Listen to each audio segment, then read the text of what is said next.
be a contrarian. You take a job nobody else wants. When I was at Wharton in 1985, 86, and 87, I graduated the class of 1987. I don't have the stats, but then this is MBA, not undergrad. But I would venture to bet that 70 to 80% of my class went to Wall Street. And everybody wanted to be an investment banker.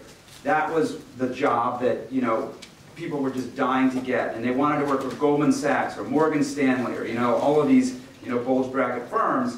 And they all went there. And there weren't many people who went against that tide. I wanted to be a venture capitalist. I think the only person in my entire class who got a job in venture capital, nobody even knew what venture capital was back then. And that turned out to be a great career move for me. Half of my class was out of a job by the end of 1987 because Wall Street crashed in October 1987, and the last people to get hired were the first people to get fired. And so, everybody did the thing to do, and a lot of them got burned. Don't do the thing to do. Do the thing that nobody else wants to do. So another thing that we have done in the venture capital business at Unisquare Ventures is we've said we don't care about business model. Company comes in, and if the entrepreneur says to us, I have no idea how we're going to make money, but I know how to build a product that millions of people will use, that doesn't scare us off. And we have invested in a whole host of companies that said that to us. Twitter said that to us. Tumblr said that to us. Foursquare said that to us. And a whole host of other companies. And it never scared us because our view was if these entrepreneurs and the teams that they surround themselves with can figure out how to get hundreds of millions of people to use their products on a regular basis, we can work together with them to figure out how to make a business. And we've done that in many of those companies. Most people in the venture capital business won't do that. Most people in the venture capital business want to be told how the entrepreneur plans to make money. But I think, just in the same way that Ben Horowitz said it, and I'll read it to you again because I think it's a great line, we invest in college dropouts with insane ideas going after tiny markets with no way to monetize. The point being that if it's so thought out, if the whole thing is mapped out, like a business plan, with the whole timeline, and we're going to do this, and then we're going to do this, and then we're going to do this, and then we're going to make hundreds of millions of dollars, well, first of all, it never works out that way anyway. I mean, I've never seen a business plan come to fruition. Never. I don't even like business plans. I tell people, don't send me a business plan. I don't want a business plan. Send me your product. I'll play with your product. If I think that the product can scale and have lots of users, we can work together to figure out how to make money. But that is not the standard approach of most people in the venture capital business. And for us, it's worked out very well because entrepreneurs who, frankly, don't have a clue how they're going to make money aren't afraid to come talk to us. And we've won some very competitive situations where we've had to compete with other VCs, and the entrepreneurs have been attracted to the fact that we're willing to live with uncertainty over a period of time before we know how we're going to make money. So, to me, what's really important in this whole concept of being a contrarian is to not get caught up in conventional wisdom. To not, just because everybody says it's so, to not do it. Everybody says that you need to raise convertible debt when you're raising seed money. Why? Everyone's doing it these days. Doesn't mean you should do it. I wouldn't do it. I would, if I was an entrepreneur, I would put a price on my company and raise a price round. But everybody's doing convertible debt these days, and I think swim against the tide and do it differently, and it'll work out better for you. So I think the hard thing, particularly in a place like Wharton, is that there's lots of people who are into this stuff and thinking about building companies or investing in startups, and it's a place where you can get a lot of groupthink going. Silicon Valley is like that too.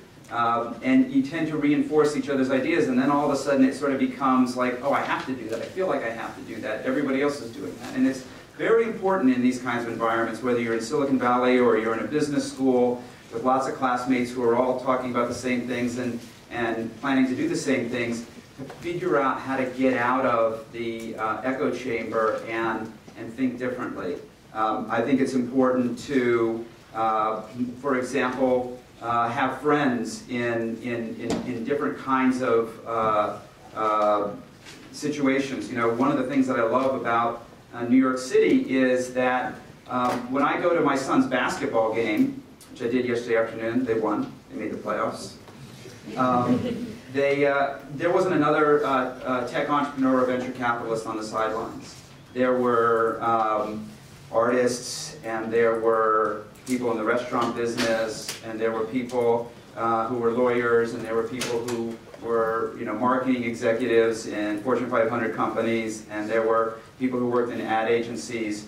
But there wasn't a tech entrepreneur, and there wasn't a VC there at all. When you go to a soccer game on the weekends in Silicon Valley, the entire sideline, not just your team, but the other team, is all tech entrepreneurs and VCs. It's the only thing that goes on out there.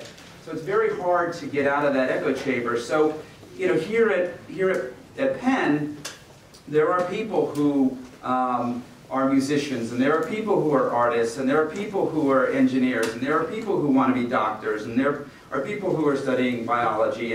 And you know, if you're in the business school, make a point to get to know these people, right? And spend time with people who aren't necessarily studying the same thing you're studying and doing the same thing you're doing. And I think that allows you to get a second perspective. I mean, when you know, I remember back in 2009, 2010, when, you know, Twitter was just taking off like crazy, and everybody in the venture capital business was competing to invest in Twitter. And you know, if you were in Silicon Valley, everybody would say, "Oh my God, this is the next great company." And I had friends who would go out to dinner with them. They say, "What is this Twitter thing? And I don't even know what you're talking about. Can you explain it to me?" That's refreshing. You know, it reminds me that, you know, just because everybody in my world thinks something is the next big thing doesn't mean that it is, and that you need to have that sort of broader perspective and to be able to think outside of this sort of narrow perspective that people in the technology industry often have. It doesn't mean, by the way, that you shouldn't pay attention to this stuff, to read the tech blogs, and to know what these companies are doing, and follow this stuff is critical. I do it every single day. But I also want to have a counterpoint. Whenever we do due diligence on a company, I always want to get the bear case. I always want to know who is going to, I want to talk to people who are going to tell me the reasons not to make the investment. It doesn't mean that we won't make the investment, but I want to understand the reasons that the company won't be successful. It's so easy to find out people who are in favor of something, and it's so easy to just talk to them and not hear, you know, the counterpoint of view, and I think it's always very, very important to do that. And I think probably, you know, to wrap up my comments and get to, as I said, a more interactive discussion, since it's already 12:35,